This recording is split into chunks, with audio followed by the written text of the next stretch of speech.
So, Phil, you and I and the Wisconsin State Journal editorial board, we have spent 8.5 hours meeting with 22 candidates on the April 6th ballot.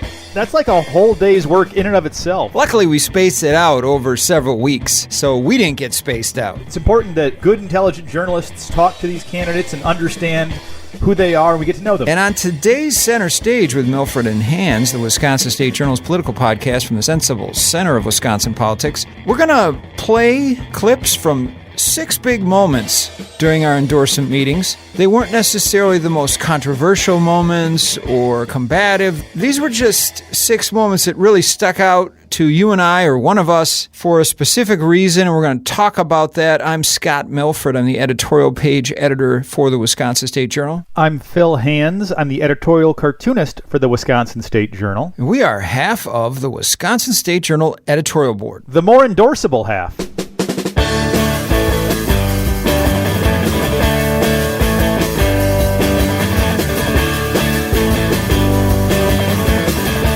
All right, the first big moment was, about that tweet. Oh, yeah. State Superintendent of Public Instruction candidate Deb Kerr got into controversy by responding to a tweet asking people to recall the first time they were called the N-word. Kerr is white, but she responded anyway, saying she had been called the N-word as a teenager because her lips were big. Lots of people were offended. Kerr apologized. We asked her what had she learned and how much should the controversy affect people's votes. Here's what she said. Well, first of all, I'm the only candidate who has worked in diverse school settings, from my first day in teaching to my work in Brown Deer and the Fairbanks School District. And so my opponent has never worked in a larger district like I have. I've led a 100-employee district and then worked in the Fairbanks School District that serves 45,000 children. So I have a lot of experience. I've been on social media for years, also promoting my school district. So if you do the hashtag Team Brown Deer, you'll see all the stuff that I've been doing for years. And so sometimes we make mistakes as leaders. Because I've been an ally in this work of equity, diversity, and inclusion, I thought that was a question just being asked to anybody. And so I was just sharing a personal experience that I had in my parochial school. I think bullying and harassment happens everywhere, not just public schools. And so I was just sharing that, but I didn't realize that would be offensive. And so I apologized for it. And I said, you know what, we've got to own this. And so as a white privileged superintendent and a leader, white people have to stand up and disrupt racism.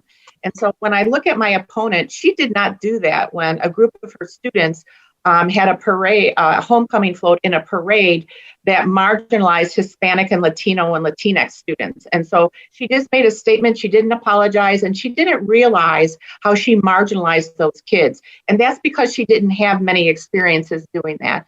And so I'm not perfect. I'm going to persist, but I've made mistakes, but I'm also learning from it. And so one of the things that I think is important as I look at the staffing of DPI, I want to have an office of diversity and inclusion that represents the Black and Brown voices throughout our state, but also they need a seat at the table. And that's going to be important moving forward. And so that's why I also, when I look at the diversity at DPI, there's a bunch of white people working in DPI from Madison.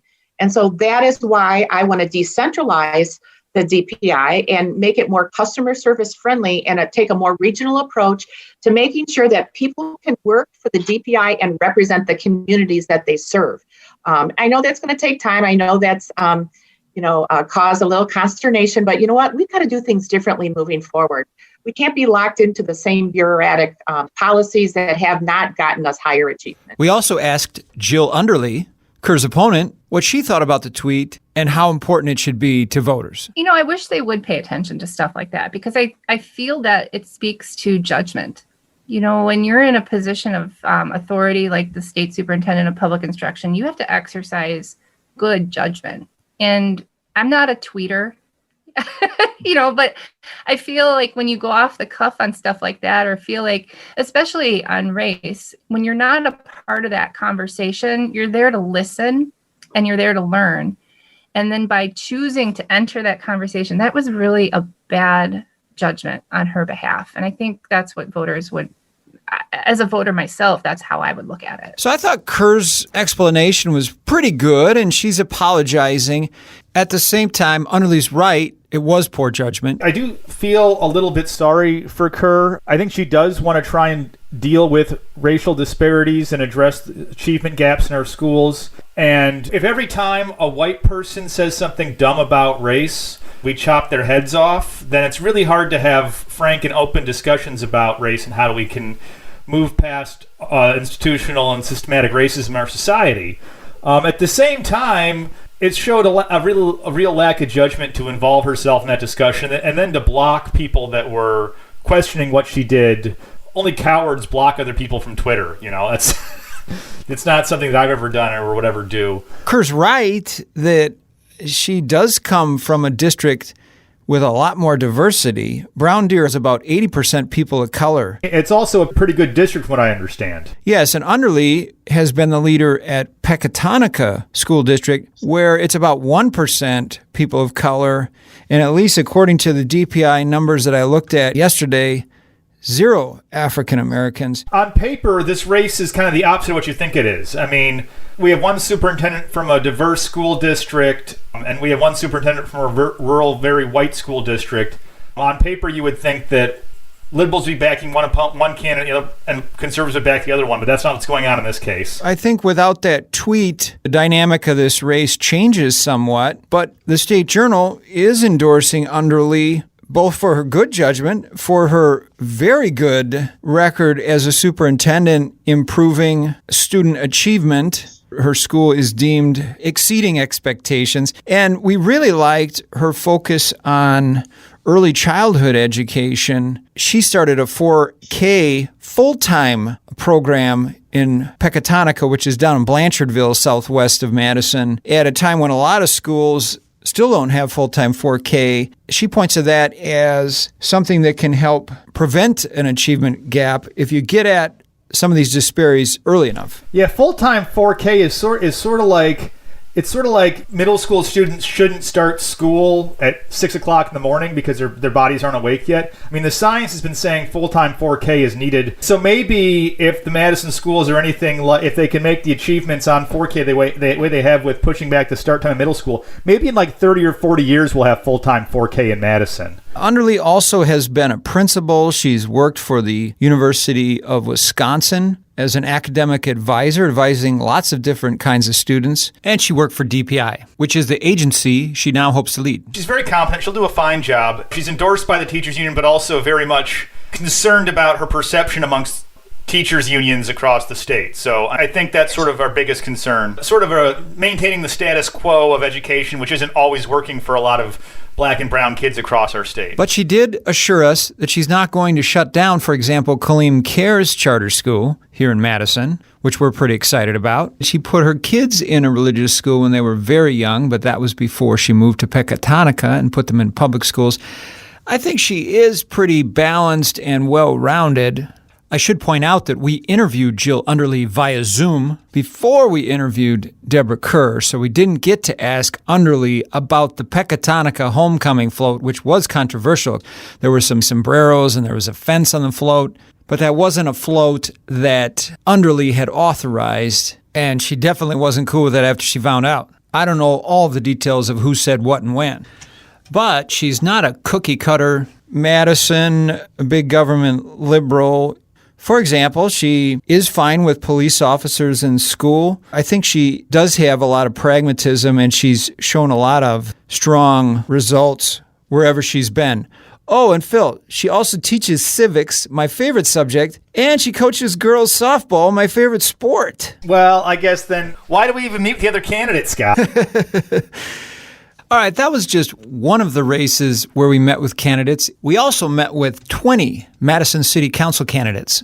So for the second big moment during our endorsement process, we're going to play a clip from Patrick Heck, alderman on the Isthmus in District 2. He's running against Benji Ramirez. This is the district with the Edgewater in it. It goes from the Edgewater to Breeze Stevens Field. Maybe a little farther east of that, too. Yeah, all the way east to Tenney Park and the Yahar River, actually. In Madison, a lot of times white people talk about their privilege, And often to me, it comes off as I'm doing it as kind of an offering, a political offering that says, I understand about issues surrounding inequity, and now let's just move on because I said the words. And what I thought was a little different about this was that Patrick's talking about white privilege, particularly the white privilege of his district and his own district needing to maybe give up some of its power. I found that rather unusual and honest. He talks about sort of neighborhood associations, which is his background and how he kind of came up through the ranks, and sort of understanding that a lot of the, Madison gives a lot of weight to what neighborhood groups think about things without sort of acknowledging the fact that these are basically dominated by white people with a lot of privilege. There is a serious awareness now compared to the past about racial equity issues in District 2. So even the neighborhood associations that have been relatively parochial in the past, I think, are having an awakening and ready to contribute to finding solutions to the disparities that we have across so many aspects of our city. And that's really encouraging.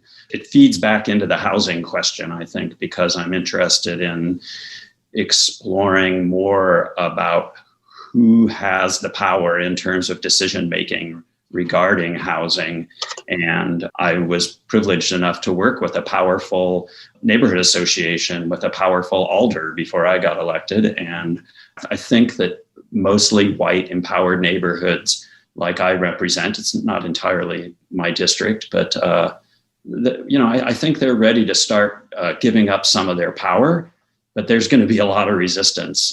So I'm interested to continue to work on those approaches about how we can share the power more equally across the city. There's a long line of alders in that district that have sort of been very opposed to development and really wanting to empower neighborhood associations and fighting over every little detail of every development that wants to go in there, fighting over the color of the bricks on the building.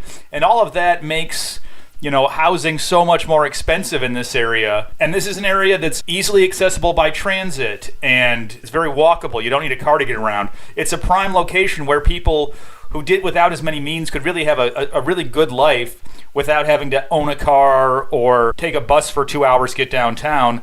But at the same time, it's run by these neighborhood associations that are very picky about anything that goes in there, especially affordable housing that might want to go in there. So him acknowledging that these picky neighborhood associations are part of the problem for equity in Madison is, I think, really powerful. And we endorsed Patrick in this race. I would add that he wound up supporting the Salvation Army shelter. It's only about a block from his own residence. So that's walking the walk, not just talking the talk. All right, the third big moment from our editorial board endorsement process in recent weeks is a clip from Alderman Abbas. On the north side, in District 12, we endorsed Alderman Abbas for a second term. The audio isn't great on this, but what is great is he's sticking up for density in his district when it comes to housing projects. And that's cool because it will help keep down the cost of housing. It's key to creating more affordable housing in Madison. People like density in somebody else's neighborhood. I am really trying to educate my constituents about density is good for them. I know this is a very hot topic. A lot of businesses are hurting on the north side and people are closing their business. The way we can bring more business is by improving density. And in a way that will also stop gentrification. So there is an uphill battle. People doesn't want 4 stories to them.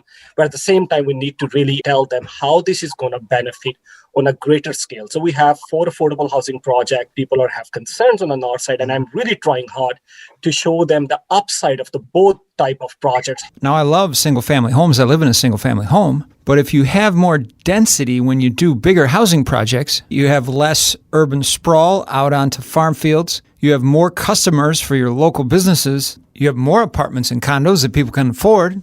And the buses come around more, he said, because there's more people to pick up. He represents the district that has Oscar Mayer in it, and so there's going to be a lot of development, and I think he wants a lot of density in that as part of that redevelopment, and I thought he had a really good point about it. I think Abbas is a real rising star. I think he's probably one of the most impressive city council candidates we spoke to this time around. He's super smart, knows the issues, understands his district, and has the courage to make hard arguments that lots of people don't want to make about density and stuff like that. Yeah, and he opposed the F-35 fighter jets, for example, at the airport there on the north side, which pretty much everybody up there was against him. We were for him, so was Tammy Baldwin, so were lots of people. He opposed the F-35s, but now that they're coming, he at least acknowledges that there's nothing we can do to avoid it, and you might as well start mitigating the harm that they're going to cause in the community. And that's his focus, as opposed to other people who are still fighting this losing battle up there. He has a very strong opponent in Tessa Echeverria, but we did endorse Abbas again. All right, our fourth big moment from our endorsement process during recent weeks is a clip from Brandy Grayson. We did not endorse her for the Southside Alderman. We went with incumbent Sherry Carter. What I thought was interesting about this moment is that Sherry Carter and Brandy Grayson, both African Americans on the South Side, neither one of them wants a full-time city council. And neither does the Wisconsin State Journal editorial board. But a lot of the supporters for a full-time city council with salaries as high as $70,000 a year and 4-year terms, they frame it as, oh, this is good for diversity and equity because people without as much money would be able to serve if they got a full-time salary. But it seems like most of the people pushing that are white people, and a whole bunch of people of color in this town are worried that a full-time council would mean less diversity, not more. Yeah, I mean, our council is already twice as diverse as our city is, and a whole lot of African-American women especially were running for city council this year, which suggests that not being a full-time job has not deterred lots of these strong, independent black women from seeking this position. Yeah, I'm not sure what good a full-time council does except to give cushy jobs to real estate agents and attorneys, as lots of people have said. I don't think that we should make it a full-time job, because by doing that, we eliminate a lot of people. Like, I wouldn't want to be full-time at Madison Common Council. I love my world. I love my work. And I think it's a privilege for some of us who don't have to have a full-time job. That's an additional privilege. And you end up paying folks who are already privileged more money for their privilege.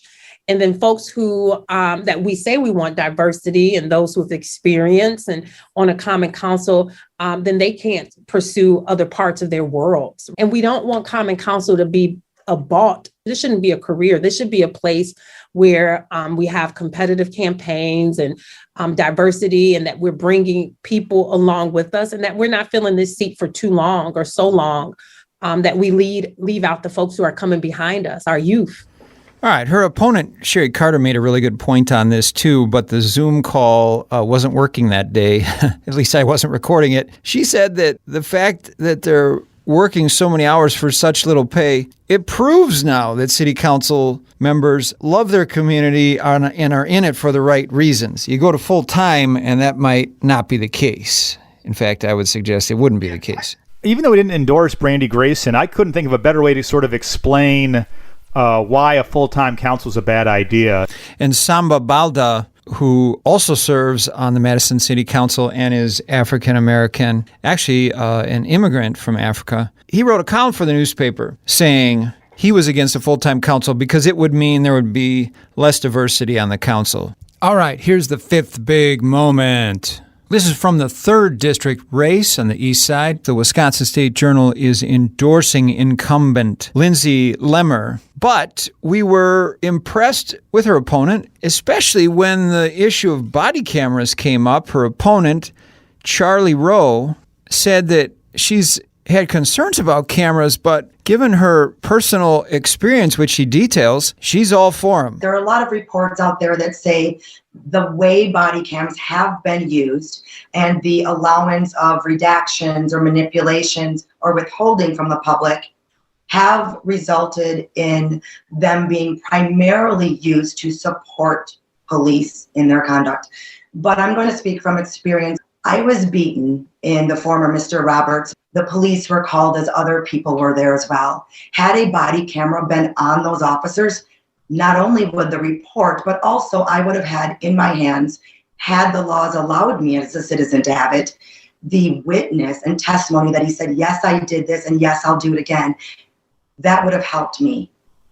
Later, 2 years when I had a PTSD attack in my backyard and the Madison police were called and I was assaulted by an officer, charges had been dropped, but they would have never come. My family would have never endured what it had I had a body camera that said, this is what happened. This is what happened. So I am in favor of them 100%, but it's our city being transparent. It's holding police actions in full accountability. I could talk on this one all day. She makes a really good point. I still can't figure out why so many progressives in Madison have no interest in keeping police accountable with body cameras. When police act badly on camera, there are consequences. When police act badly without a camera, oftentimes there are not consequences for bad acting officers. And so I still can't figure out why the progressives are so opposed to this transparent measure that would keep our officers accountable. Charlie is a woman of color. The sixth and final big moment from our endorsement meeting, at least the final big moment that we're going to play, is our favorite topic. Nonpartisan redistricting? No! It was State Street and turning into a promenade. We asked a lot of these groups of candidates. We met with anywhere from 2 to 4 of them at a time for Madison City Council just to create more of a conversation. But in one meeting with mostly incumbents, they were kind of spouting all the reasons why the transportation department says we have to use State Street for buses, not for people. Yeah, they were in the pocket of big transit. But then we had one panel that it was mostly challengers who were not on the city council, and they were, I would say, it's fair to say they were gaga. I think most of the city of Madison is sort of gaga for the idea of a State Street pedestrian mall. And it's just really Satya Rhodes Conway and some of the transportation officials who are really wedded to their vision for BRT, for bus rapid transit, that are sort of opposed to this idea. And we sort of heard that in our meetings a little bit. And we're for bus rapid transit too, but you don't have, we can have bus rapid transit and a grand promenade on State Street. It's not one or the other. The transit department and the mayor thinks it seems to be one or the other. I think the rest of the city understands that we can do both. Isn't it funny though, that in a city that loves to think of itself as walkable, that we have the progressive mayor and some others arguing for concrete over parks. In a lot of cities that have pedestrian malls, they actually are considered, parks. In Boulder, Colorado, it's run by the Parks Department, their pedestrian mall. Well, this clip is from Charles Miadzi. He's the challenger in District 18 up on the north side, trying to unseat incumbent Rebecca Kimball. That's not an easy task, but we liked him a lot and we endorsed him. And he likes the idea of a pedestrian mall on State Street. Yes, I definitely do. With 3 kids and I miss the downtown area. That is just the heart of Madison. Chocolate shop. Just walking down State Street.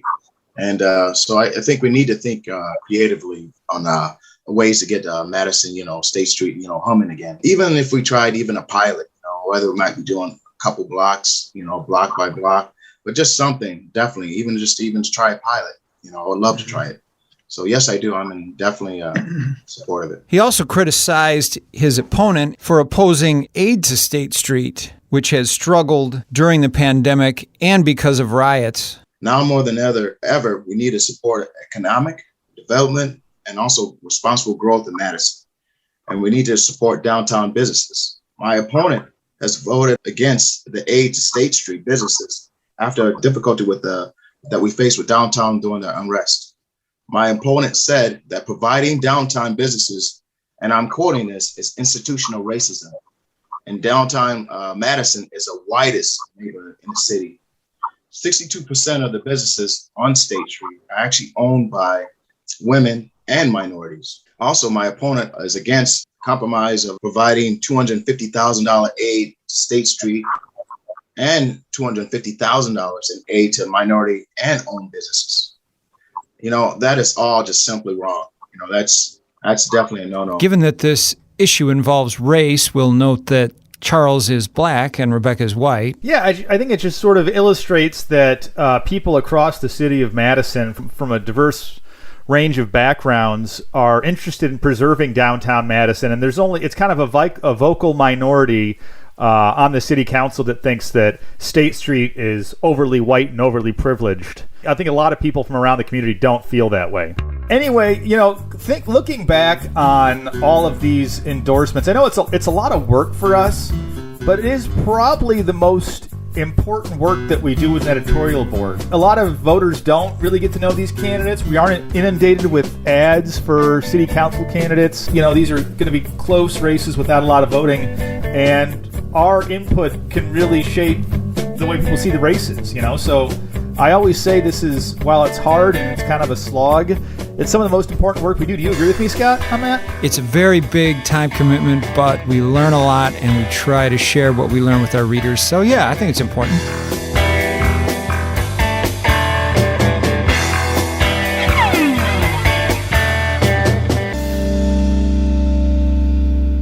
Our theme music is by Tube Tester.